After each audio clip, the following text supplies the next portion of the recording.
അറബിക്കടലിലെ അസ്ന ചുഴലിക്കാറ്റ് നേരിട്ട് ബാധിക്കില്ലെങ്കിലും ചുഴലിക്കാറ്റിന്റെ പ്രഭാവം മൂലമുണ്ടാകുന്ന മഴയും കാറ്റുമാണ് ഒമാനിലും UAE-യിലും ആശങ്ക സൃഷ്ടിക്കുക. രണ്ട് രാജ്യങ്ങളിലും ആകാശം ഇന്ന് വൈകുന്നേരത്തോടുകൂടി തന്നെ മേഘാവൃതമായി തുടങ്ങിയിരുന്നു. നാളെ ഉച്ചയോടെ ആകാശം മൂടിക്കെട്ടി പലയിടത്തും മഴ തുടങ്ങുമെന്നാണ് വിലയിരുത്തൽ. ഒമാൻ തീരമായ റാസൽ ഖാദിൽ നിന്ന് ഏകദേശം 635 കിലോമീറ്റർ അകലെയാണ് ചുഴലിക്കാറ്റെന്നാണ് ഏറ്റവും പുതിയ ഉപഗ്രഹ ചിത്രങ്ങൾ വ്യക്തമാക്കുന്നത്. സൂറിലെ റാസൽ ഖാദ് തീരത്തുനിന്നും 280 കിലോമീറ്റർ അകലെ വരെ ശക്തമായ മഴമേഘങ്ങളുടെ സാന്നിധ്യമുണ്ട്. അടുത്ത 24 മണിക്കൂറിനുള്ളിൽ ഇത് ഒമാന്റെ പടിഞ്ഞാറൻ കടലിലേക്ക് നീങ്ങുമെന്നും തെക്കൻ തീരത്തെത്തുമ്പോഴേക്കും കാറ്റിന്റെ ശക്തി കുറയുമെന്നുമാണ് വിലയിരുത്തൽ.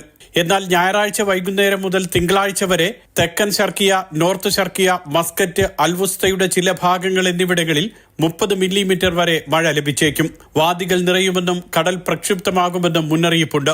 UAE-യിൽ വടക്ക് കിഴക്കൻ മേഖലകളിലാണ് ശക്തമായ മഴയ്ക്കും കാറ്റിനും സാധ്യത. ചുഴലിക്കാറ്റ് നേരിട്ട് UAE തീരത്തെ ബാധിക്കില്ല. ഇരു രാജ്യങ്ങളിലും ചൊവ്വാഴ്ച വരെയാണ് മഴയും കാറ്റും പ്രവചിക്കുന്നത്. Mathrubhumi news, Dubai.